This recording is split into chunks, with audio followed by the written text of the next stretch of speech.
네, 안녕하세요. 허지영 기자입니다. 자, 오랜만에 하여튼 좀 찾아뵙네요. 제가 조금 취재 일정도 좀 많아지고, 하여튼 뭐 여러 가지 정신적으로 좀 스트레스도 좀 받고, 몸도 좀 많이 좀 안 좋아져가지고, 예, 조금, 재충전의 시간을 좀 갖느라고, 여러분들, 오랜만에, 네, 방송을 좀 켰는데, 네, 자, 아무튼 여러분, 네, 항상 격려해 주셔서, 예, 제가 잠깐씩 이렇게 재충전 하더라도, 이렇게, 항상 이렇게 기다려 주시는 분들이 있어가지고, 네, 쉴 때 참 마음이 편해. 예. 왜냐하면 제가 쉬어도, 그죠? 여러분들이 저를 계속 응원해 주고 있는 걸 알고 있기 때문에 불안하지 않아. 예. 아, 잠깐 쉬어도 되는 거잖아요, 사실. 예. 근데 내가 잠깐 며칠 쉬면 사람들이 떠나갈까 걱정되고 그러면 어떻게 쉬어? 재충전 못 한다고. 근데 늘 저를 이렇게 기다려 주시는 분들이 계시고 허재현 열심히 일했으니까 요 며칠 정도는 쉬어도 돼. 그러면서 인내하면서 기다려 주시는 분들이 계시다는 걸 제가 잘 알고 있기 때문에 항상 감사드려요. 네, 정말 감사합니다. 자, 오늘은요, 여러분, 제가 한결에 대한 이야기를 좀 집중적으로 할 겁니다. 이번 주에, 한겨레에서 계속 민주당이 왜 지방선거에서 패배했는지 어쩌고 이상한 기사들을 쓰는데, 분석이 제대로면 당연히 괜찮죠. 그런데 아니나 다를까, 예. 또 엉터리 기사들을 막 가지고 민주당을 막 공격하고 있어요. 그러니까 제대로 된 분석이 아니기 때문에 민주당이 이런 데 흔들려서도 안 되고, 그리고 또 하나, 한겨레가 도대체 왜 그럴까? 한겨레 변한 거냐? 변한 것 같긴 한데 진짜 변한 거냐? 허재영 기자가 좀 얘기 좀 해주세요. 이런 분들이 있어가지고요. 제가 그간 피상적으로는 좀 말씀은 여러 차례 드려왔지만 구체적으로 기자의 실명까지 이야기해가면서 한겨레의 구성원들이 어떻게 바뀌었고 그래서 앞으로 한겨레가 어떻게 앞으로 전향적으로 다시 시민사회품으로 돌아올 것인가 이런 거 예측을 다 해드릴 텐데 아무튼 결론부터 말씀드리면 불가능합니다. 제가 그거를 하나하나 논리적으로 좀 설명을 드릴게요. 아무래도 그게 좋겠어요. 자, 좀 예민한 시간이지만 언젠가 해야 될 얘기였습니다. 자, 허지영 기자를 늘 응원해 주셔서 감사하고요. 여기 제가 이렇게 늘 띄워놓는 방송 후원 계좌를 통해서 응원해 주시면 유튜브에 따로 이렇게 수수료 같은 거 뜯기지 않고 여러분과 소통하면서 제가 또 취재 활동비를 마련할 수 있다라는 점 알려드리고요. 조금 귀찮으시더라도 웬만하면 이 계좌를 직접 이용하시고 그리고 리퍼액트에도 제가 기사 계속 올리고 있습니다. 틈틈이. 네, 리퍼액트 운영비도 필요하니까요. 웬만하면 리퍼액트에 가셔가지고 리퍼액트 정기 후원 가입해 주시는 게 그게 저한테는 더 사실 좀 안정적인 수익원입니다. 그렇게 항상 감사드리고요. 광고 듣고 오겠습니다. 여러분, 보험 어떻게들 가입하셨나요? 보통 아는 분들 통해서 묻지마 가입 많이들 하시죠? 저도 그렇습니다. 그러다 보니까 내게 꼭 필요한 보장들은 포함됐는지, 지금 내가 내는 보험료는 적당한지 모르는 경우가 태반이죠. 이런 분들을 위해 전문 보험 클리닉 업체 더 착한 보험 클리닉을 소개해 드립니다. 허재현 기자를 후원하시는 분들이 모여 있는 곳이니까 객관적이고 착한 상담해주는 업체 같아요. 상담 받으실 때 허재현 기자 방송 보고 연락합니다 하고 말해보세요. 업체에는 제가 말해놓겠습니다. 이 광고는 허재현TV 유튜브 방송 수익 구조 개선을 위해 마련되었습니다. 고맙습니다.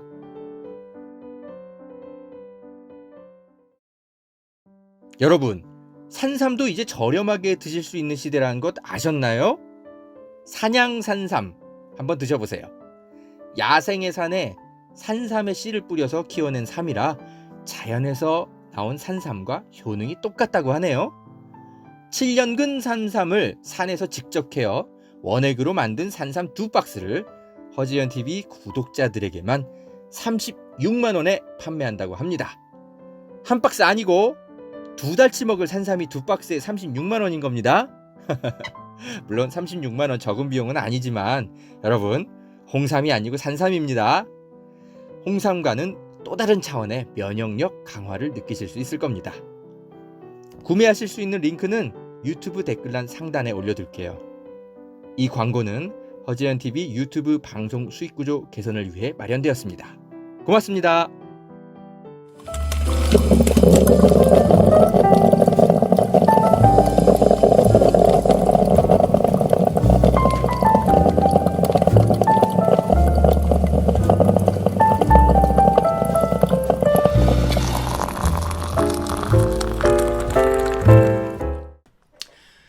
네, 허재현 기자입니다. 자, 여러분, 이재명 의원이죠. 이재명 의원이 첫 이제 국회 일정을 시작했죠. 첫 국회 일정을 시작했는데, 네, 이렇게 고개 숙이면서 겸손하게 시작을 했습니다. 사실 뭐 이게 맞죠. 저는 이게 정치적으로 굉장히 올바른 선택이라고, 올바른 태도라고 생각합니다. 예. 어쨌거나 선대위원장이었어요. 그렇기 때문에 이재명 효과도 분명히 있었고, 서울, 경기, 인천 지역에서 상당히 선전하는데 이재명의 바람도 작용했지만, 어쨌거나 전국 단위 선거를 책임지는 선대위원장으로서 이재명 의원은 책임이 있는 겁니다. 예. 그래서 고개를 숙여야 되는 게 맞는 거예요. 예. 이거 자체를 또 뭐라고 하지 마세요, 여러분. 만약에 이런 태도를 안 보였으면 당연히 오만하다는 비판을 또 받는 거죠. 그러니까 저는 이게 현명하고 전략적으로도 맞다. 정치적으로 올바르기도 하다. 예. 이렇게 말씀을 드립니다. 예. 이재명이 정말 좋은 정치인으로 저는 지금도 성장하고 있다고 생각해요. 예. 여전히 성장형 정치인이야. 이분 보면 제가 볼 때는 네. 잘하고 있는 거예요. 그런데 하여튼 뭐 이놈의 기레기들은 네, 또 막 이 허위 선동 기사를 써서 이재명 의원을 또 막 이렇게 헐뜯고 있더라고요. 요 며칠 지켜보는데 제가 이걸 가져왔는데 보세요. 0.5선 이재명 출근 첫날 40분 지각하고 저녁에는 만찬했다. 뭔 소리야? 이거 보면서 제가 봤는데 뭐 아무튼 뭐 국회 뭐 한 9시 40분쯤인가 뭐 도착을 했대. 뭐 차가 막혔대나 막힐 수도 있잖아, 그죠? 아니 근데 뭐 국회 본회의가 뭐 9시 정각에 뭐 시작하는 뭔가 그래서 반드시 참석해야 되는 일정이 있었다면 그러면 그걸 지각이라고 표현할 수는 있겠지. 근데 뭐 그런 날도 아니었잖아. 근데 이게 무슨 지각이야? 야, 국회의원들 뭐 10시 11시에 오는 경우 태반이다. 왜냐면 그 전날 뭐 밤샘 일정이 있었을 수도 있고 별의별 일정이 있는 거거든. 국회는 청와대랑 다른 곳이에요, 여러분. 다 시민들 만나는 게 일이기 때문에 국회의원들은 뭐 출퇴근 시간이라는 게 따로 없어. 그런데 이걸 갖고 이런 식으로 기사를 쓰고 저녁에는 뭐 측근들하고 만찬을 했다. 예. 아, 만찬하면 안 돼? 저녁밥도 먹지 마? 여기서 뭐 술 먹고 뭐 취해가지고 막 비틀비틀거리는 윤석열처럼 사진 찍힌 게 있어. 뭐가 있어? 파이낸셜 뉴스 홍창기 기자님, 네가 이런 기사를 쓴 목적을 내가 알겠다. 윤석열이 맨날 지각 출근하고, 밤에 술 처먹고 돌아다니다가 사진 찍히고, 이러니까 그거 좀 방어 좀 해보겠다고. 이재명도 똑같이 이래요. 이거 기사 쓰고 싶었던 거야? 예끼 녀석. 여러분, 국회 의정 활동이라는 건 여러분 뭐 제가 이런 거 굳이 설명드려야 되나 다 아시지 않습니까? 아무튼 네, 청와대랑은 다른 공간인 겁니다. 예, 거기는 행정부잖아요. 예, 그렇기 때문에 출근 시간, 퇴근 시간 엄격하게 지켜야 되는 거고요. 국회의원은 그러니까 여기는 좀 그 일하는 방식이 다른 곳이에요. 예. 그러니까 국회 본회의 출석이라든지 뭐 상임위 출석 뭐 이런 것들 정해진 시각 외에는 정말 자유롭게 돌아다니면서 시민들 만나고 그러는 곳이에요. 오히려 국회 안에만 이렇게 딱 머물러 있는 국회의원들이 오히려 더 문제인 거야. 거기는 시민들을 왜 더 많이 안 만나고 왜 국회 안에서 사무실에만 앉아 있어 국회의원이 그러면 오히려 더 문제인 곳이에요. 국회라는 공간은. 참, 홍창기 씨, 아이고. 이것도 기사들 엄청 봤어. 댓글이 막 3,000개 달고, 막 이런 형편없는 기사에.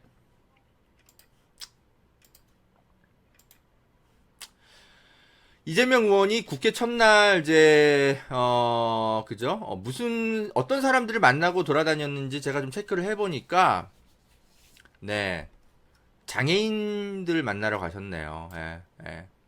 잘하셨네. 예. 그래서 장애인들과 관련해 이분들을 지원할 수 있는 입법이 뭔지 이제 고민하러 이제 현장 탐방하시는 거겠죠. 예. 저는 이거 굉장히 잘하시는 거라고 생각합니다. 예. 이런 식으로 의정 활동하세요. 예. 그러니까 지금까지 이제 경기도지사였고, 그러니까 경기도 주민들만을 위해서 뭔가 짜여진 일정들을 소화해야 했을 거예요. 그죠? 상대적으로 시민들을 좀 자유롭게 만나기가 좀 어려웠을 거야. 경기도지사는 오히려 그래. 근데 국회의원은 이제 다른 거야. 정말 불특정 다수의 일반 시민을 무차별적으로 만나. 좋은 거죠. 예. 이제 저도 이재명 의원 좀 만나러 가도 되는 거죠. 예. 왜냐면 저도 일반 시민이기 때문에 제가 뭐 기자의 타이틀을 갖고 더 이상 만나도 되지만, 예. 아무튼 뭐 제가 뭐 굳이 경기도지사한테 제가 찾아갈 이유가 없는 거죠. 예, 제가. 그래서 저는 뭐 그냥 이재명 씨랑 뭐 개인적 친분이 뭐 당연히 있는 거지만 제가 이분을 찾아갈 이유가 없는 거예요. 왜냐면 이분 경기도지사인데 내가 뭐하러 만나. 근데 국회의원은 이제 다른 거죠. 예, 국회의원은 불특정 다수의 시민들을 오히려 만나야 되는 거예요. 그리고 저 같은 이제 많은 시민들의 의견을 듣고 사는 기자는 이재명 의원이 더 많이 만나셔야 돼. 예. 그래서 이제 저는 이제 이재명 의원을 만나러 가야 될 기자인 거죠. 오히려. 제가 국회의원회가 많이 왔다 갔다 하거든요. 뭐 당연히 뭐 김용민 의원부터 마찬가지고 최강욱 의원, 뭐 김남국 의원 등등등등 뭐 제가 뭐 예. 많이 만납니다. 일부러 만나요. 예. 왜냐면 시민사회의 의견도 전해야 되고 또 그분들이 또 일을 잘하고 있는지도 확인해야 되고 뭐 그런 거 있잖아요. 근데 이제 이재명 의원은 제가 이재명 경기도지사는 제가 만날 일이 없었는데 이제 이재명 의원이니까 저는 만날 일이 이제 앞으로 많아지겠죠. 예. 만나셔야 되는 거고요. 이재명 의원이. 예. 아무튼 뭐 저 같은 사람들도 만나시되 사회적 목소리를 내기 어려운 이런 좀 우리 사회의 많은 소수자들 예. 이제 더 허심탄회하게 만나시기 바랍니다. 이재명 의원님 예. 더 많이 만나세요. 만약에 더 예. 안 만나시면 제가 뭐라고 할 거예요.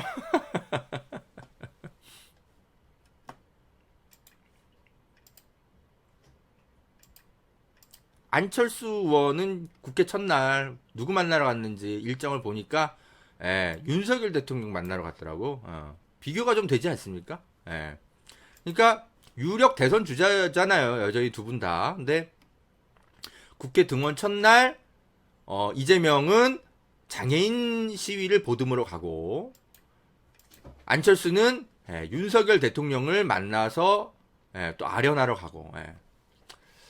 국회의 어떤 권한 의원으로서 해야 할 일 무엇인지 철학이 딱 비교되지 않습니까? 예.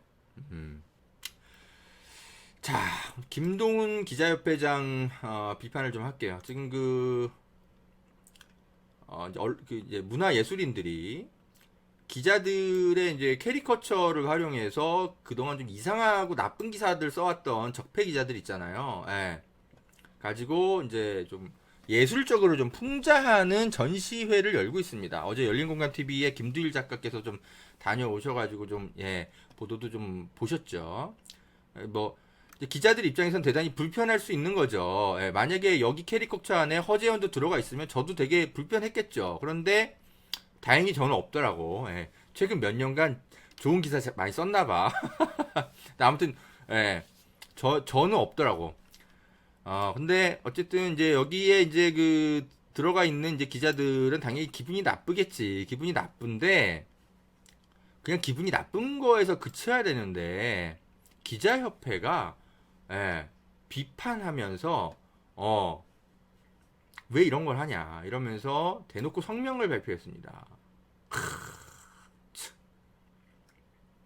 한국기자협회가 기자들을 우스꽝스럽게 캐리커처하고 붉은색으로 덧칠해 적폐색으로 묘사하는 것으로도 부족해 심지어 이들의 소속사와 이름까지 실명으로 게재하여 심각한 명예훼손에 이르고 있다. 언론인을 어떤 객관적 근거로 선정했는지 이런 비판 대상을 어떤 식으로 선정했는지 근거도 설명도 없고 이해할 수도 없다. 아니 난 그 설명 안 해줘도 다 알겠던데? 일부러 모른 척하는 거 아니니? 그 기자들이 써왔던 그 과거 기사들은 이름만 검색하면 다 나와. 아, 이래서 비판받고 있구나. 아, 이래서 풍자 대상에 올랐구나. 금방 아는데? 네. 참. 언론 비평은 저널리즘에 기초해야 한다. 저널리즘에 반하는 증오의 표출은 언론 비평이 아니라 위협으로 변질되기 쉽다. 저기요, 예술가들을 저널리즘의 영역으로 끌고 오려고 하지 마세요. 예술은 예술대로 하세요.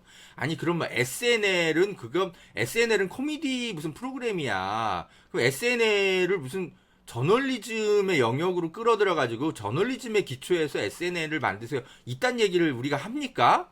안 하잖아. 왜? 그건 그냥 코미디의 영역이니까. 개그는 개그로 보고 넘겨.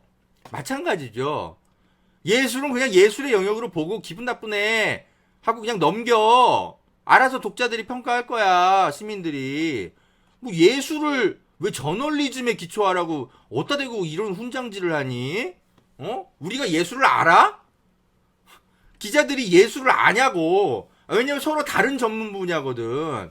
근데 왜 예술을 저널리즘에 기초하라고 저널리스트들이 나서서 그런 식으로 함부로 얘기를 해? 그렇게 건방지게 얘기하면 안 되지. 그러면 SNL도 저널리즘에 기초해야 되는 거야? 거기 그냥 코미디인데? 미쳤어? 서로 각자 전문 영역이 다른 겁니다. 그냥 기분 나쁘면 기분 나빠하고 말어. 어디다 대고 예술인들한테 우리 저널리스트처럼 우리처럼 하세요. 예술도 그렇게 하세요. 어떻게 그렇게 건방지게 이야기를 할 수 있지? 나는 아무리 생각해도. 아무튼 근데 이런 덜 떨어진 기자들이 있죠. 이런 얘기들을 할 수 있는 기자들이 있을 수는 있는데 거기에 누가 숟가락을 얹었다? 한겨레 출신 김동훈 한국기자협회장이 나섰다. 저는 여기에 경악했습니다.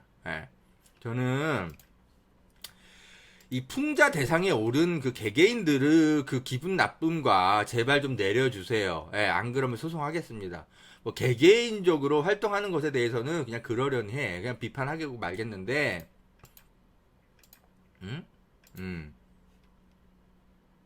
김동훈 씨가 이러면 안 되죠.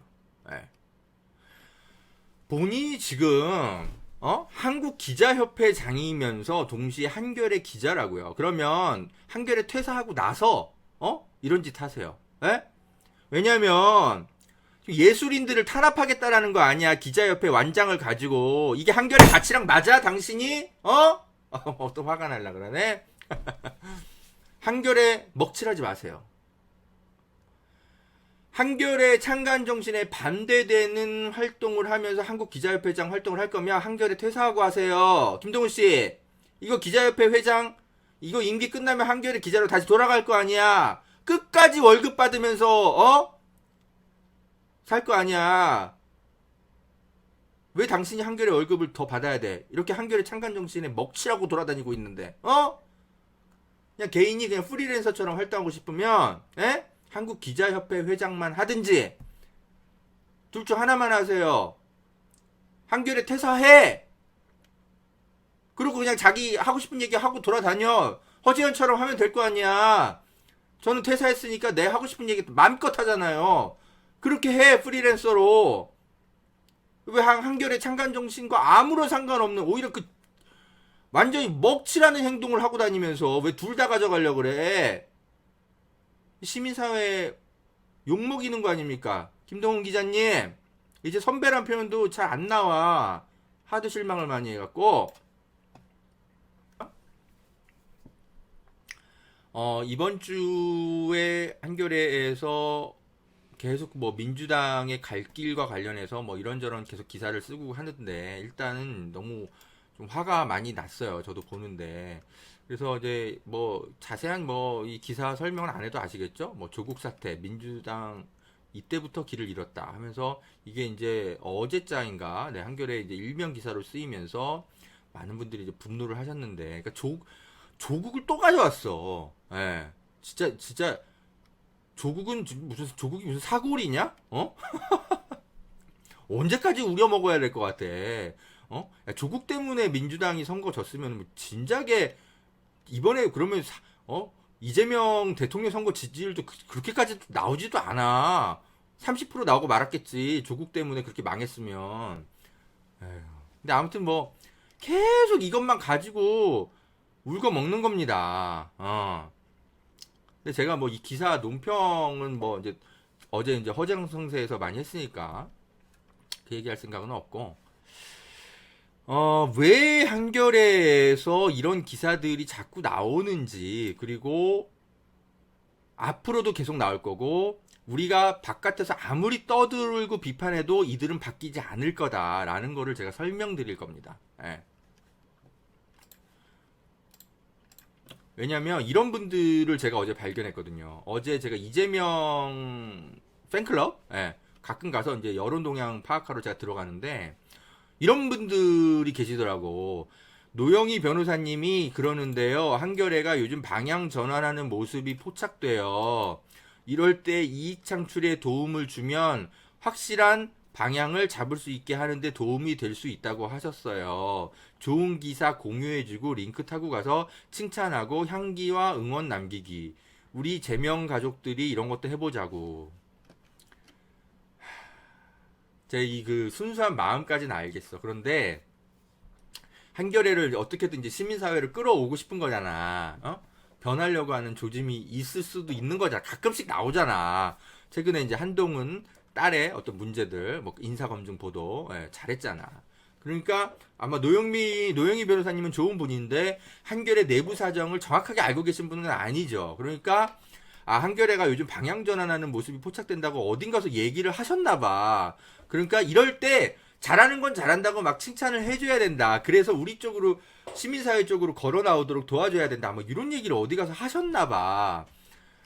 그래서 이제 이 이재명 지지자분들이 한겨레 경향 도와주러 갑시다. 잘하는 걸 잘했다고 얘기해줘야 우리 쪽으로 넘어옵니다. 아마 이렇게 순수한 기대를 하셨던 것 같아.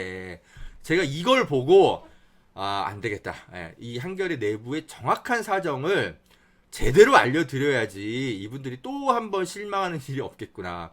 차라리 다른 대한 언론을 키우는 게 1000%는 옳다라는 거를 제가 드리지 않으면 안 되겠다 싶어가지고 오늘 좀 제가 말씀을 좀 정확하게 드립니다. 미안하지만 꿈 깨시라고 말씀드리는 거예요. 자, 한겨레의 이재훈 기자 이야기를 할 겁니다. 예. 자,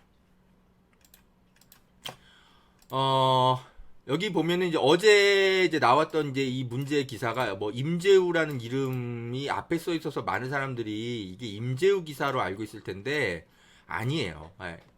이게 신문 지면을 정확하게 보시면 아는데 이 이재훈 기자가 이름이 먼저 들어가 있고 임재우는 그 뒤로 들어가 있어요. 예. 신문을 보시면 정확히 아는데 이거는 이재훈 기자의 기사인 겁니다. 임재우 기자는 이건 무슨 역할을 한 거냐면 얘는 까마득한 후배거든. 그러니까 제가 2018년에 후배들 이제 가르치던 이제 교육 담당 기자였어요. 경찰청 발스 기자였기 때문에. 임재우도 제 밑에서 수습 교육 받았던 애예요. 그러니까 얘는 들어온 지 4, 5년 차밖에 안 되는 아주 어린 기자예요. 예. 이제 막 배우는 애라고. 그래서 얘는 그냥 시키는 일 하는 애입니다. 예. 임재우는 그렇게 보시면 되고요. 이 모든 기획을 누가 했느냐? 이재훈 기자가 했다고 보시면 돼요. 예. 이재훈은 어떤 기자냐면 과거 무슨 메트로 신문인가? 뭐 약간 이름 제가 잘 기억 안 나는데 뭐 이상한 신문사에 있었어. 그러다가 어쩌다가 되게 운 좋게 한겨레 신문으로 경력으로 2000년대 중후반쯤에 들어와 이분이. 예. 뭐 그런 분이에요. 그러니까 어쨌든 저보다는 선배인데 40대 중반의 나이예요. 그러니까 이제 어떤 부서의 이제 허리 연차인 거죠. 허재현과 비슷한 연차예요. 그래서 저보다 좀 더 위에 있기 때문에 이제 모든 거를 이제 기획하고 명령하고 모든 걸 끌고 가는 연차인 겁니다. 이제 그렇게 보시면 돼요. 임재우는 그냥 정말 그냥 그냥 발톱 같은 애야. 얘도 물론 비판 받아야죠. 어쨌든 이 기사에 이름을 올렸으니까. 그런데 얘는 그냥 시키는 일을 하는 거에 불과한 거니까. 그러니까 구분해서 비판하시라는 거예요. 예. 이재훈이 몸통인 겁니다. 이 모든 기획에. 근데 이재훈이 누군지를 아셔야 돼요. 예. 자, 이재훈을 잘 몰라요, 사람들이. 예. 왜냐면 뭐 그렇게 유명한 기자도 아니고, 사실 뭐 한겨레에서 뭐 대단한 특종 기사 한번 쓴 적이 없는 기자예요. 예. 그냥 주변부에 늘 머물러 다니던 사람이라고. 그러니까 자대로 사람들이 모르지. 근데 저는 내부에 있었기 때문에 이 사람 좀 위험한데 라는 거를 10년 전부터 알고 있었기 때문에 계속 주시해 왔죠. 자, 일단 이재훈 기자가 또 뭔가 문제를 일으키기 시작했구나라고 제가 일단 인식을 한 게 6월 2일 날 나온 이 기사부터예요. 쇄신 없으면 투표도 없다. 절반의 유권자 기권한 까닭은 이러면서 이런 어떤 지방선거 분석 기사를 썼더라고. 그래서 제가 이재훈 선배가 다행히 좀 외곽 부서 같은 거에 떠돌아다녀서 큰 사고 안 치고 뭐 있었던 것 같은데 큰일 났다. 이분 정치부로 돌아가셨구나. 과거에 이제 정치부에 계셨거든. 근데 어쨌든 너무 실력이 없는 사람이라서 그런지 하여튼 10년 가까이는 제가 있을 때는 어쨌든 핵심 부서에 배치가 잘 안 됐어, 이 사람이. 전 다행이라고 생각하고 있었지. 사고만 안 치면 되니까. 제가 뭐 사람을 뭐 괴롭히면서 사는 사람은 아니잖아요. 예. 사고만 안 치면 돼. 근데 큰일 났구나. 이 사람 정치부로 옮겨갔구나. 이 사람 정치부에 있으면 안 될 사람인데 아니나 다를까. 이 기사의 내용을 잠깐 보시면 여기 이런 내용이 써 있어요. 제가 이거 보고 이제 경악을 했는데 보세요. 여기 보시면 전국적으로는 민주당 그죠? 굉장히 패배했는데 이유가 뭐라고 써놨냐면 이들은 지난 3월 대선 패배 이후 0.73%포인트 차라는 숫자에 매달려 반성이나 성찰, 쇄신 없이 젖잘싸를 내세운 민주당에 투표할 동력을 얻지 못했다. 그냥 본인 그냥 페북에나 쓸 글을 기사에다 이렇게 써놨어. 아니 보세요. 쇄신 없이 젖잘싸를 내세웠다고 민주당이 누가 그랬어요? 내가 기사를 그래서 가만히 읽어봤어. 이런 이야기를 한 민주당 지도부가 누가 있었다는 거지? 기사에 이제 근거가 뒤에 나와야 되잖아. 없어. 그냥 다음 이야기로 넘어가.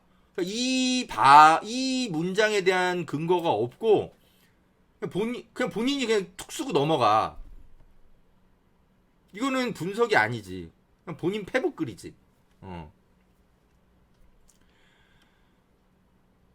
민주당의 이제 비대위원 뭐 일부라든지 뭐 비대위원장이거나 아니면 민주당의 뭐 중진 누구라든지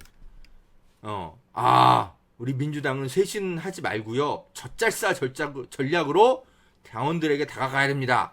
국민들을 설득해야 됩니다. 우린 젖잘싸한 거니까 대선 때 젖잘싸한 거지 우리가 패배한 게 아니에요. 국민에게 다시 한번 우리의 젖잘싸를 인정해 주세요. 이런 전략으로 선거운동 합시다. 이런 민주당의 중진 의원 아니나 비대위원 누구 한 명이라도 보신 분 계세요? 아니 난 본 적이 없어. 왜냐면 그러면 미친놈인 거지. 대신 젖잘쌀은 누가 외쳤어요? 우리 같은 시민들이. 자, 민주당의 그냥 응원 세력이라고 해야 될까? 그런 사람들이 그냥 서로를 위로하면서 우리 젖잘싸 했잖아. 그러니까 우리 반성하되 완전히 끝났다고 생각하지 말자. 다음을 준비하자. 뭐 이러면서 서로 위로하면서 한 얘기예요. 그죠? 젖잘싸 이야기는 허재현이 제일 많이 했을 거야. 어쩌면. 민주당의 전략적인 정책으로 젖잘싸를 내세운 적이 민주당의 지도부는 단 한 번도 없어. 그래서 맨날 나 같은 사람들이 답답해가지고 막 비판을 했던 거예요. 야, 니들 패배한 건 맞는데 그렇다고 해서 완전히 기운을 잃지는 마. 반성과 성찰은 하되 그렇다고 해서 너희들의 근본을 뒤흔드는 뭐 검찰개혁법안 뭐 이런 거 폐기시키면 그냥 죽는다. 제가 막 이러면서 젖잘싸 했다라는 거 기억해. 제가 맨날 막 그런 얘기 했잖아요. 저 같은 사람들이 한 얘기라고 민주당의 지도부가 한 얘기가 아니라 맞잖아. 근데 이런 걸 기사를 이렇게 써놨어. 그래서 내가 이 젖잘싸 전략을 언제 민주당 지도부가 했다라는 거지? 제가 이제 기사에 이제 근거가 어디 나오나 살펴보는데 없어. 끝. 그래서 제가 이 기사를 처음에는 이게 누가 쓴 기사인지 모르고 읽다가 한겨레 또 이상한 기사 쓰네 이렇게 보면서 보다가 이재훈이 썼구나. 큰일 났다. 이재훈이 정치부 들어갔구나. 송채경화는 이제 저보다 한 기수 낮은 후배인데 얘도 이제 제법 연차가 만만치 않죠. 송채경화는 착한 애인데 얘는 그냥 무색무취한 애라고 보면 됩니다. 그래서 문제 있는 거예요. 무색무취하면 또 안 돼 정치부는. 이재훈 기자가 들어갔구나. 이걸 보고 제가 큰일 났다 생각을 한 겁니다. 예. 사고치기 시작하겠구나. 예. 그래서 드디어 오늘 대형 사고를 어제 한겨레 신문 1면에 대형 사고를 한번 친 겁니다. 조국 사태 뭐 이걸 또 가져와가지고 민주당이 그때부터 길을 잃었다고. 아이고. 아니 뭐 그래. 다 아시는 얘기잖아요. 뭐 이 논평 내가 하려는 거 아니니까. 이재훈이 어떤 사람인지 제가 경고하기 위해서니까. 자, 이재훈 기자가 과거에 이런 기사와 책을 냈다는 걸 사람들이 잘 몰라. 안철수를 굉장히 무슨 뭐 위인전 다루듯이 썼던 기사예요. 책도 그렇고.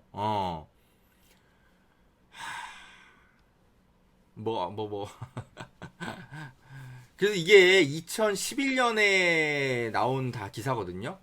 기사랑 책인데 그 당시에 안철수의 이미지가 신선했던 건 맞아요. 그쵸? 그래서 사람들이 많이 낚였지 처음에. 그래가지고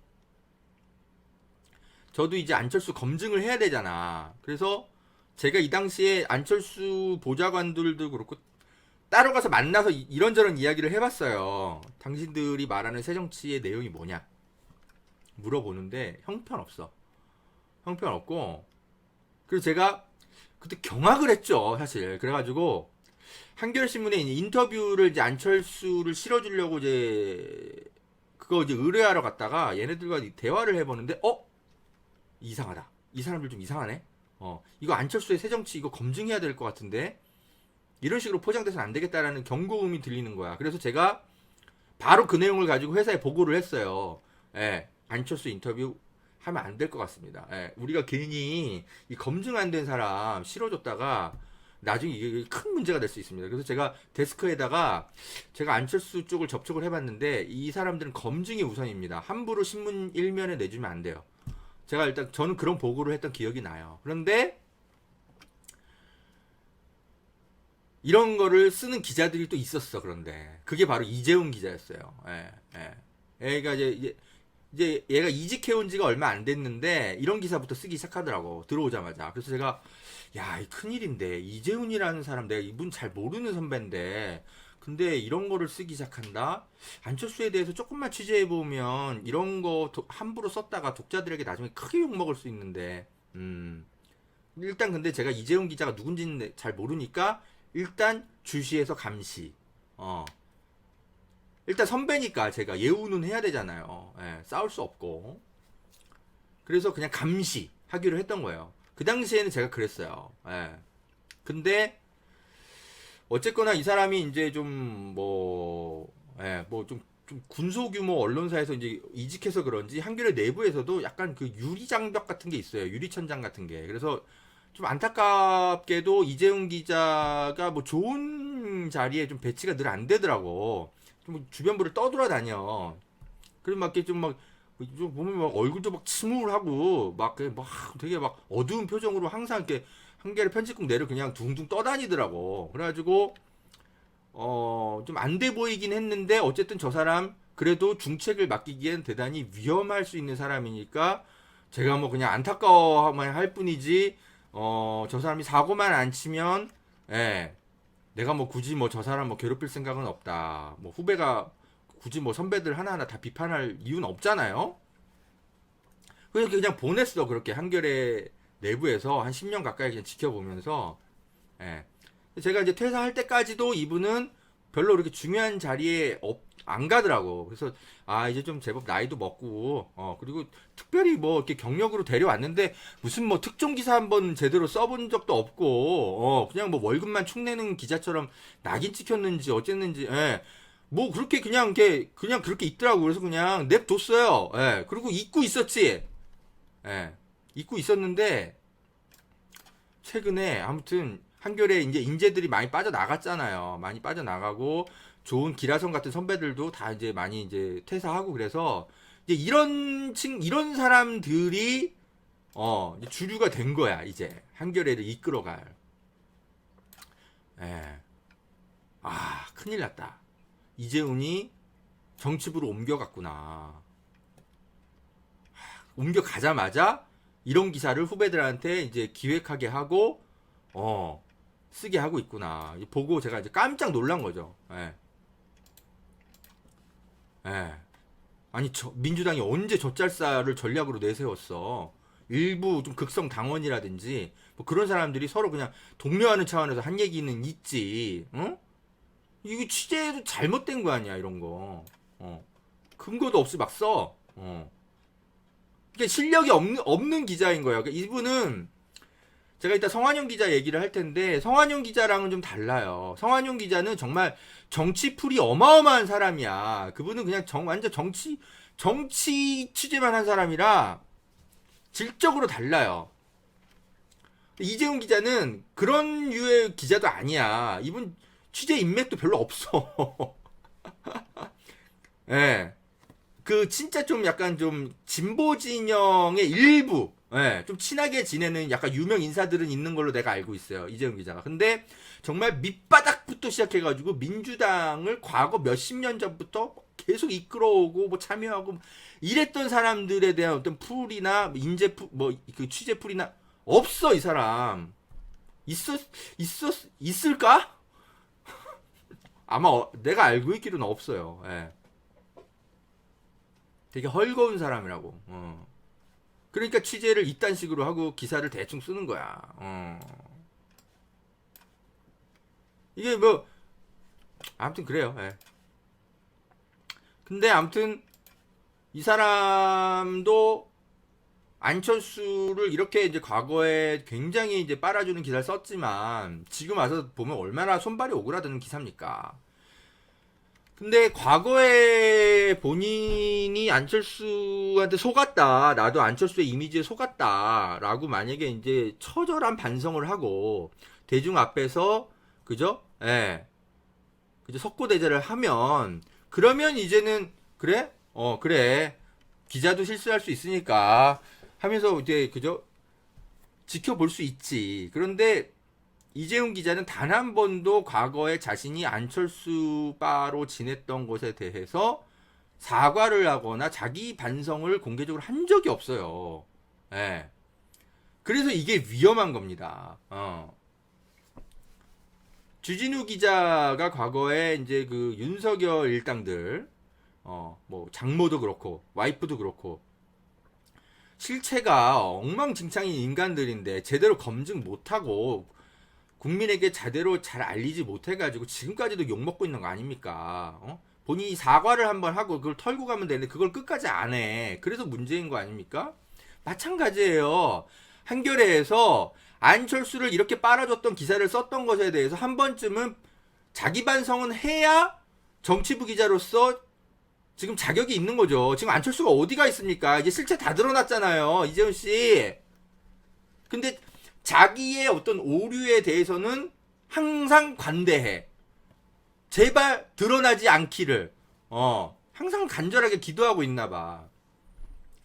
그래서 이런 거에 대해서는 일체 언급이 없고 그냥 그저 민주당은 반성과 성찰이 없어서 문제다. 이런 것만 갖고 그냥 남 비판만 되게 잘해. 이런 게 민주당 수박들이랑 똑같은 행동인 거죠. 민주당 수박들의 특징이 뭐예요, 여러분? 예? 본인은 되게 무능력해. 본인은 되게 무능력한데 그거를 항상 감추고 있죠. 그러다가 그 무능력하기 때문에 항상 당의 주류가 되게 어렵죠. 그런데 주류가 될 찬스가 늘 언제 찾아오냐면 당의 주류가 실수할 때, 예, 능력 있는 그 당의 주류가 실수할 때만 딱 노리고 있다가 때는 이때다 싶어가지고 반성과 성찰을 안 해가지고 민주당이 저 모양입니다. 그러면서 본인의 이제 지분을 막 그죠? 예, 찾기 위해서 그때 막 이제 나대기 시작하지. 그게 항상 민주당 수박들의 전략이잖아요. 그렇잖아. 응? 한겨레에도 그런 수박 기자들이 있습니다. 예. 본인들의 과거의 잘못이나 실수에 대해서는 단 한 번도 대중 앞에서 성찰하거나, 예, 뭐 쇄신하거나 이런 모습 아예 없어. 그냥 본인의 무능력은 막 감추고 있다가 다른 이제 자기들이 비판하고 싶은 세력들이 뭘 잘못했을 때 그럴 때 이제 나와가지고 와 성찰 안 해가지고 니들이 항상 이 모양이야 이런 거 기사를 쓰면서 내 충고를 안 들으니까 이렇게 되는 거 아니야 이러면서 기사를 쓰기 시작합니다. 예. 민주당 수박들하고 똑같아 하는 행동들이. 자, 이재용 기자를 기억하셔야 됩니다. 예. 한겨레 수박 기자. 이 친구가 지금 한겨레 정치부에 들어가서 온갖 기획들을 하기 시작했다. 큰일 났다라는 겁니다. 성완용 기자 이야기를 좀 할게요. 성완용 기자도 책임이 큽니다. 예. 이재용 기자처럼 뭐 실력이 없거나 뭐 그런 거는 아닌데요. 이분도 늘 결론이 항상 엉터리인 이유가 좀 있어요. 예. 항상 이분도 기계적 중립 같은 것에 빠져가지고 예, 항상 그 뭐 이상한 결론으로 가지고 가셔. 근데 다만 제가 이분을 막 되게 뭐라고 하지 않았던 건 그래도 이분은 취재가 촘촘해. 예. 그래서 그냥 항상 그냥 논쟁 대상일 뿐인 것이지 제가 뭐 대놓고 막 아까 이재용 기자 막 이렇게 씹었던 것처럼 그렇게까지는 할 필요는 없는 분이었어요. 논쟁을 그냥 하면 된다라는 생각을 가진 선배였죠. 성환영 선배는. 그래서 이번에도 이상한 기사를 쓰셨더라고. 대선 한 끗 차 석패가 독약이었다. 연장전에서 자책골 참패한 민주당. 이러면서 이분이 이런 분석 기사를 썼어. 이게 보면은 뭐 광역단체장 뭐 다 내줬고 그리고 인천 세종 뭐 이런 것은 예전에 이재명 후보가 이겼던데 여기도 졌다. 뭐 어쩌고저쩌고. 이재명에게 딱 불리한 팩트만 가져왔어요. 아니 경기도지사도 당연히 그죠? 지지율이 낮아지지. 이재명이 아니고 김동연이었잖아. 김동연이 이재명보다 더 매력적인 사람입니까? 솔직히 그건 아니었잖아. 그러니까 당연히 지지율이 좀 떨어지는 거죠. 그런데도 불구하고 선방을 했어. 이재명 효과 덕에 간신히 당선을 한 겁니다. 어쨌거나 그렇네. 근데 저는 이재명 의원의 이 출마가 선작용과 부작용이 함께 있었다라고 저는 생각해요.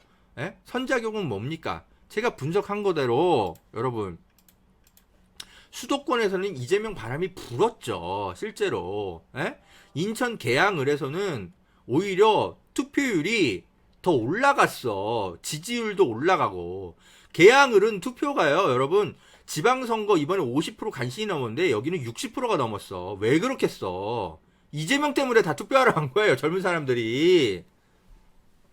그리고 대선 때보다 오히려 계양을은 이재명 지지율이 4% 이상 더 4%포인트 이상 더 높아져 버렸고 경기도지사 선거 간신히 이기긴 했지만 이것도 이재명 효과가 있었다고 봐야 되는 거죠.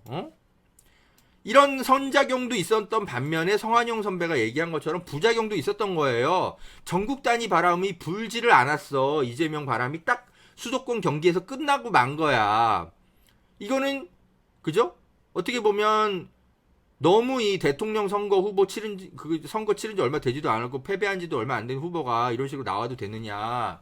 또 이런 또 비판적인 시선이 있을 수도 있었던 거고, 저는 뭐 그거보다는 호남 지역이라든지 기타 다른 지역에서 민주당에 대한 반감이 워낙 크기 때문에 이재명이 아닌 어떤 누가 나오더라도 예, 예, 투표장에 젊은 사람들이 잘 안 나왔을 거다. 예, 저는 그런 생각을 합니다. 예, 호남 구악들 아주 그냥 지쳤거든. 호남 광주 전남 사람들이 예, 깃발만 꽂으면 당선되는 인간들인데 저놈들 아주 꼴보기 싫어 죽겠거든. 이재명이 꼴보기 싫은 게 아니라 호남 구악들이 이제 지쳤거든. 광주 전남 사람들이.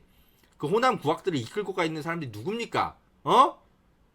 이낙연이잖아. 좌장이 이낙연이잖아. 이재명이 꼴보기 싫어서 그 사람들이 투표장 안 나갔다고 생각해? 근데 아무튼 성한윤 선배는 다 그게 이재명 탓이다라고 몰고 가셨어. 저는 이것도 있을 수 있는 분석이라고 생각해요. 근데 이것만 이야기해서는 안 된다라는 거죠. 기자는 객관적이어야 되잖아. 이재명의 출마가 선작용도 있고 부작용도 있었으면 둘 다 거론을 해야죠. 그래야만 진단을 제대로 할 수 있는 거예요. 만약에 이게 다 이재명 책임이다라고만 몰고 가게 되면 그러면 이걸 누가 책임질 건데? 그리고 그 다음에 전략은 어떻게 짜야 될 것인데 이 문제가 걸려 있거든. 근데 이게 다 이재명 탓이다라고만 하고 끝나면 어부지리로 당권을 가져가게 되는 사람들이 있어. 누굽니까? 호남 구악들.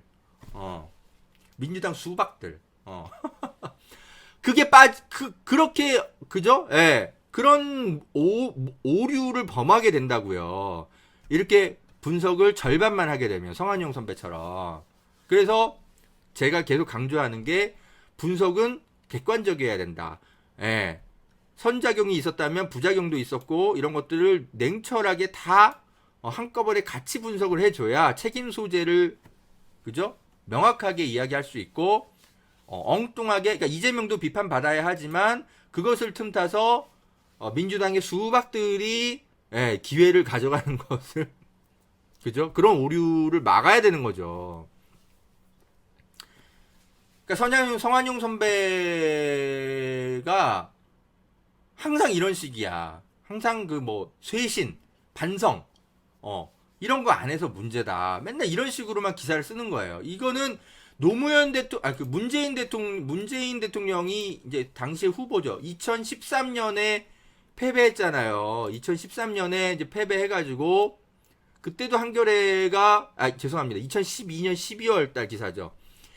요때도 이제 문재인 후보가 그 당시에 박근혜에게 패하고 뭐 이랬을 때 되게 간발의 차로 패했잖아요.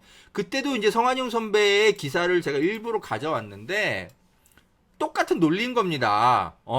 문재인 팬덤에만 기대해가지고 중도층에게 어필하지 못했고 이런 것들 때문에 문재인 후보가 졌다. 팬덤 정치 탈피해라. 맨날 이런 얘기 하셨어. 정말 팬덤 정치 때문에 진 거라고 생각해? 아니잖아요. 결과적으로 누구나 이제 다 알잖아. 여론 조작 있었잖아. 국정원의 대선 여론 조작. 아이고. 항상 그 내부 반성론에만 기대해서 진짜 적폐 세력들이 어떻게 빤스 벗고 뛰어다니는지에 대해서는 한마디도 하지 않으면 또 당합니다. 근데 어쨌거나 2012년 12월 달에 그때까지만 해도 성한용 선배도 그렇고 저도 그렇고 그들의 그 대선 여론 조작 이런 거는 꿈도 꾸지 못했고 그저 내부 반성론에 그죠? 그쳤던 거죠. 문재인 후보도 팬덤에만 의존했고 어쩌고 이 보세요. 이 내용이 다 이렇게 써 있습니다. 나중에 기사 살펴보세요. 그래서 항상 문재인 후보가 항상 그 지지자들의 어떤 강력한 어떤 팬덤 이런 거에만 기대가지고 뭐 중도층들에게 제대로 다가가지 못했고 지지자들만 바라본 그런 선거였기 때문에 이 지지율의 벽에 갇혔다. 내부에 다 문제다. 뭐 하여튼 이런 식으로 항상 써. 그래서 내부 개혁을 해야 된다.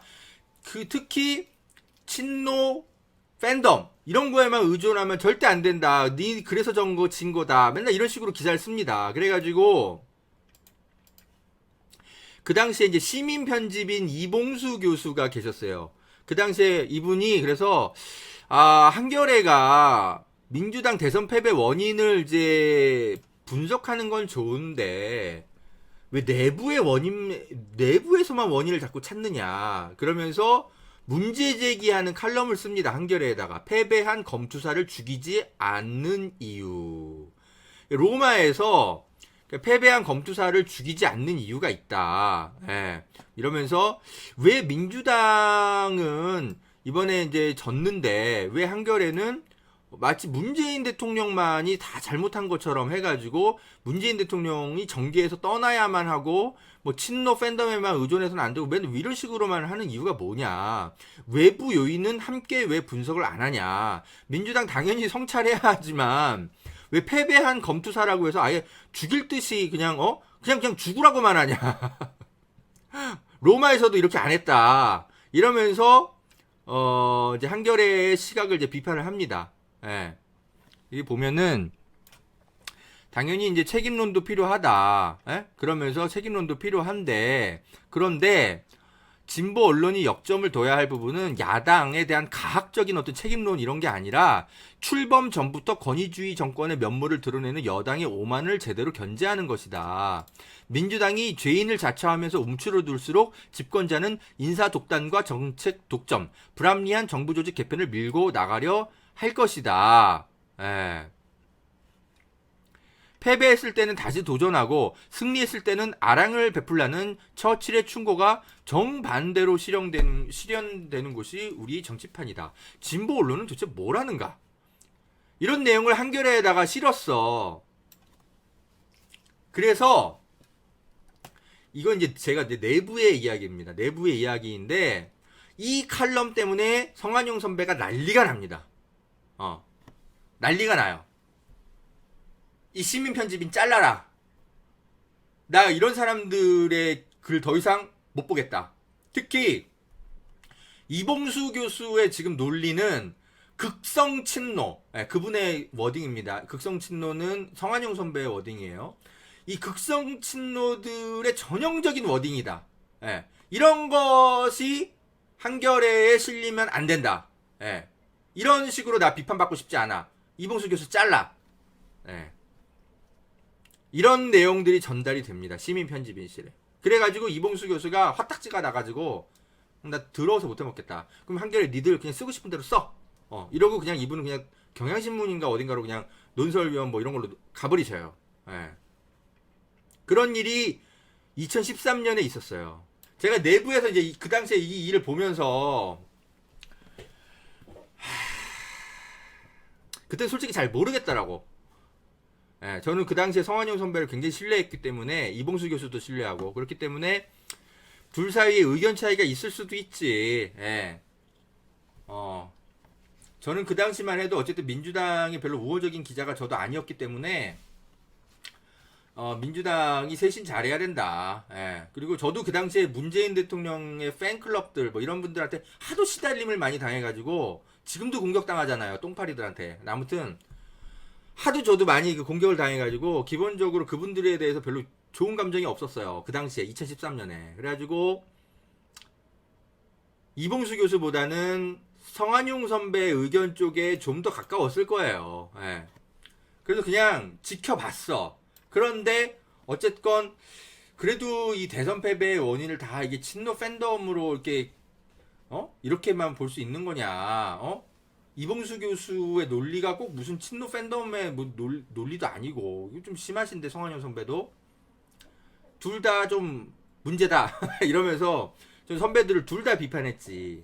둘 다 비판했는데 결과적으로 지금 10년 뒤의 시점에서 보세요. 누구 얘기가 맞습니까? 문재인 대통령이 이 당시에 왜 패배했어? 본인의 무능력 때문에 패배한 거야? 외부 요인이 더 컸잖아. 이제 와서 다 알잖아. 이제 우리는 그들이 뒤에서 국정원까지 동원해서 무슨 짓을 저질렀는지. 그러니까 내부 요인은 살펴보되 외부의 저들의 말도 안 되는 흑색 선전이라든지 이런 것들도 함께 봐야 된다고. 균형감 있게. 맨날 내부 성찰. 그것만 이야기하면 안 된다고. 그건 오히려 적들에게만 이로운 거예요. 근데 성한용 선배는 항상 그런 얘기만 하는 거야. 그러니까 제가 처음에는 성한용 선배의 문제점을 몰랐다가 계속 지켜보는데 아 이분도 한쪽 눈을 그냥 가리고 사시는구나. 예. 알게 된 거죠. 예. 그래서 성한용 기사가 지금 그 여러 지금도 똑같은 기사를 쓰고 계셔. 대선 한 끗 차의 석패가 독약이었다. 요거 2013년에도 쓰신 기사예요. 예. 똑같아. 10년째 진화가 없어. 국정원 대선 여론조작 사건이라든지 이런 것들을 우리가 엄청나게 겪고 그랬는데도 뭐 비선 실세들이 박근혜 정부들을 어떻게 망가뜨렸는지 뭐 윤핵관 뭐 우리가 막 다 지켜보고 있잖아요. 지금도. 그런데도 성한용 선배는 10년 동안 진화를 하질 못하죠. 그 관점이. 저는 이게 10년 전에 2012년도에는 맞을 수 있는 분석이라고 저는 생각을 했다고 제가 말씀드리잖아요. 근데 2022년도는 다르잖아. 우리가 경험해온 지난 10년의 역사가 다른데, 그러면은 좀 진화를 하셔야지, 선배. 거기에 그냥 그대로 머물러 계셔. 발전이 없으신 거죠. 그러니까 어느 순간 이분도 성장이 정체돼 버리신 겁니다. 요 2022년도에 요 기사를 2013년에다 옮겨 또 이름만 바꿔갖고 쓰면 똑같이 똑같아. 논리 구조가 하나 다를 게 없어.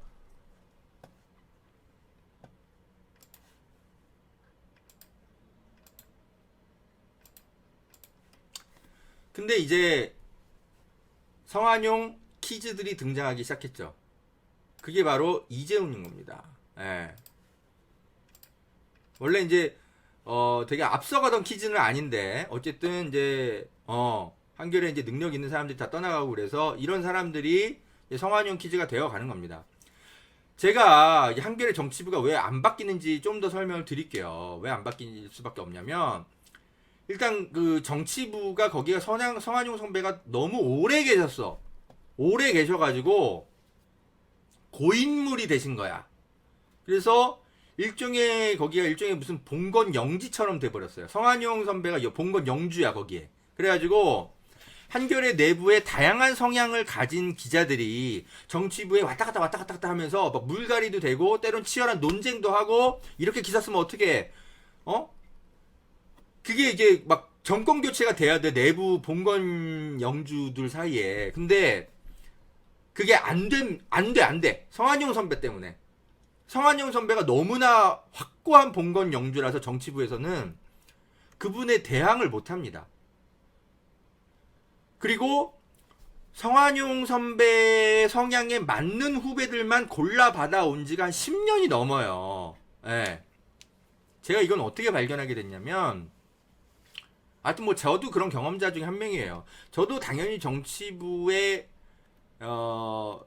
그죠? 그래서 기사를 쓰고 싶어가지고 몇 번 지원을 했는데 한 두세 번 계속 떨어지는 거야. 근데 제가 솔직히 말해서 제가 그렇게 뭐 그죠? 실력이 없는 기자도 아니고 여기저기 뭐 하여튼 뭐 상도 많이 받고 하여튼 뭐 그래요. 제 입으로 얘기하긴 그렇지만 실력이 검증돼 있는 기자라고요. 안팎에서. 그런데 이상하게 정치부랑 한겨레 법조팀에는 못 들어가. 이유가 뭐겠어? 그래서 어느 순간 이제 어떤 선배가 알려주더라고요. 너 정치부에 지원했더라?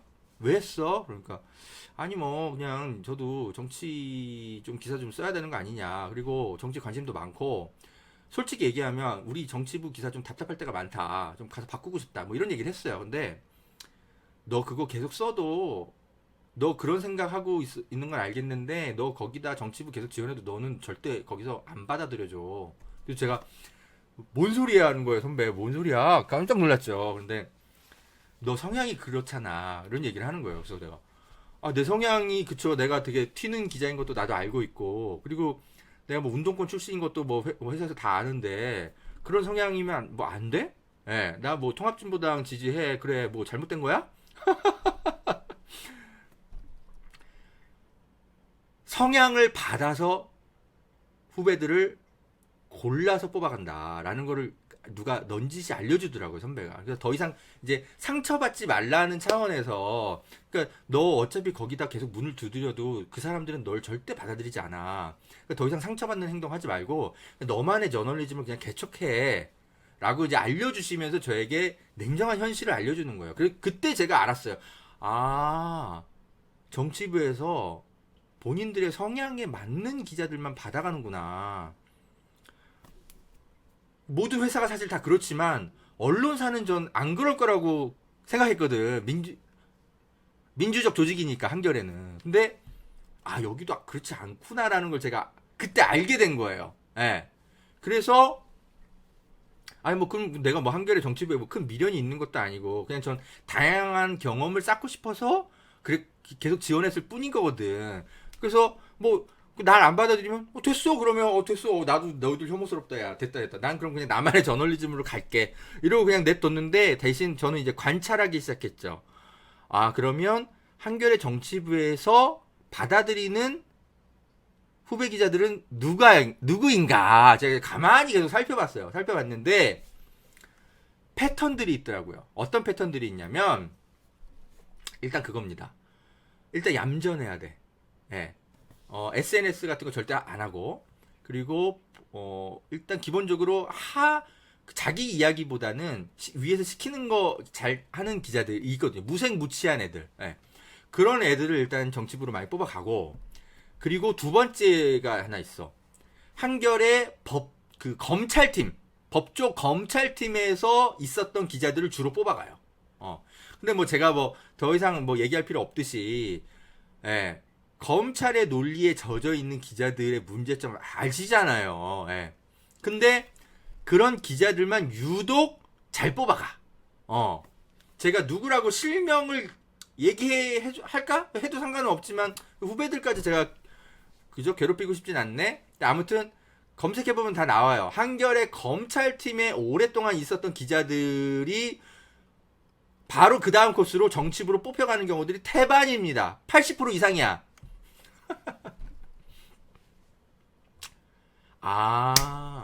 이런 친구들만 일부러 데리고 가는구나. 누가? 성한용 기자가. 그러니까 성한용 선배가 이제 얘 뽑아, 쟤 뽑아, 뭐 이렇게 제가 지시했다라는 게 아니라 일종의 성한용 라인들이 있는 거죠. 예. 그 선배들이 이미 딱 탄탄하게 정치부에 이제 그 구축을 해놓고 있기 때문에 굳이 뭐 봉건 영주인 성한용 선배한테 사인을 다 받아오진 않더라도 알아서도 다 분위기가 다 돼 있는 겁니다. 예. 그래서 그런 이제 일종의 성한용 라인 키즈들이 이제 차곡차곡 이제 만들어져서 커가는데 그게 벌써 10년이 넘게 진행된 일들이다. 그래서 한겨레 정치부에서는 지금은 이제는 이미 인적 구성이 그냥 고인물화 되어 있어서 그냥 성한용 선배의 어떤 뜻에 거역하지 않는 그 라인들의 후배들 벌써 10년 넘게 막 그런 사람들만 거기에 이제 뿌리를 아예 받고 있기 때문에, 예, 이 탄탄한 성한용 봉건 영주 이거 허물어뜨리는 건 아예 불가능합니다. 아예 안 돼.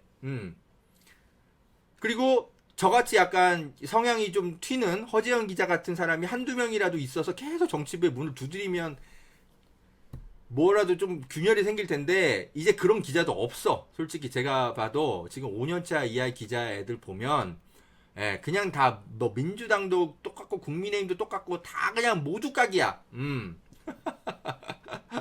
그래서 애초에 이제 허재현 같은 좀 성향이 좀 독특한 기자들도 원래 드물었던 데다가 지금은 다 전멸했고 그리고 10년 넘게 그 한겨레 정치부의 성한용 봉건 영주 밑에서 영지 생활을 했던 사람들로 아예 그냥 이렇게 똘똘똘 뭉쳐있기 때문에 안 바뀝니다.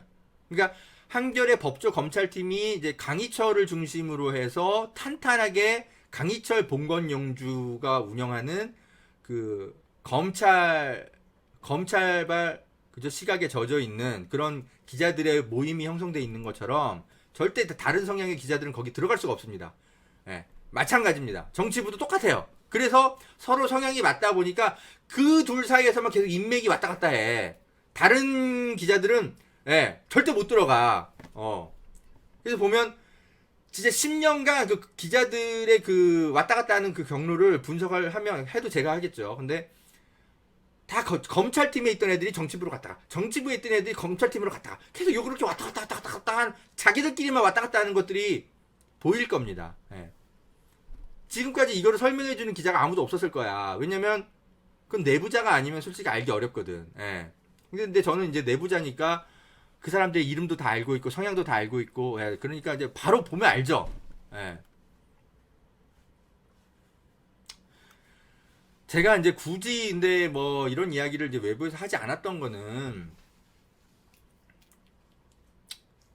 일단 성한용 선배는 제가 그래도 좀 신뢰하는 부분들이 있었고, 그래서 민주당도 그리고 사실 비판받을 지점들도 솔직히 많고, 그래서 민주당도 비판받아야 된다고 늘 저도 생각을 하기 때문에 어느 정도의 그런 역할은 필요하다. 성한용 선배도 저는 이제 그렇게 본 거예요. 그런데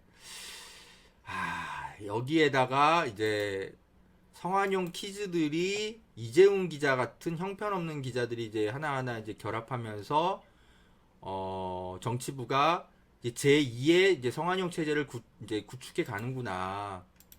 이런 것들을 이제 발견하면서 큰일 났다. 이제는 내가 나서서 이런 부분들 좀 제대로 한겨레 내부의 진실을 정확하게 설명을 해줘야만 되겠다 싶어서 오늘 이제 말씀을 드리는 겁니다. 어제 이제 페이스북 보니까 어떤 누구죠? 하여튼 누가 막 임재우 기자가 원래 친검찰 기자인데 이 사람 문제다, 뭐 이 기사 문제다, 막 이렇게 막 페이북에 누가 쓰셨더라고. 조국 장관 일 많이 도왔던 그 컴퓨터 전문가 누구시죠? 그분이 하여튼 썼더라고요. 그분 분석도 틀린 건 아닌데 자세한 내부 사정은 잘 모르시니까 그럴 수 있어요. 근데 임재우가 문제가 아닙니다. 임재우는 그냥 주니어 꿈나무예요. 그러니까 성한용 주니어 꿈나무로 잘 커가고 있는 애고 문제는 얘입니다. 이재훈. 그리고 당연히 성한용 선배의 문제이고요. 경계해야 됩니다, 여러분. 조심하세요. 자, 오늘 뭐 한겨레 이야기 좀 길게 했는데 아까 이제 말씀드렸듯이 한겨레가 뭐 잘할 땐 칭찬해야 되고 그렇게 해서 우리 쪽으로 끌어오자 뭐 이런 분들이 좀 계신 것 같더라고요.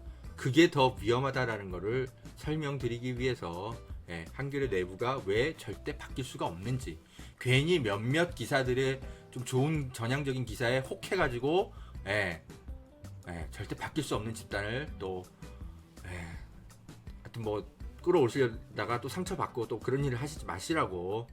차라리 될성부른 대한 언론 키우세요, 여러분. 그게 맞습니다. 가슴 아프지만 언젠가는 제가 드려야 될 말씀이었습니다. 자, 오늘 방송 여기까지 하겠습니다. 감사합니다.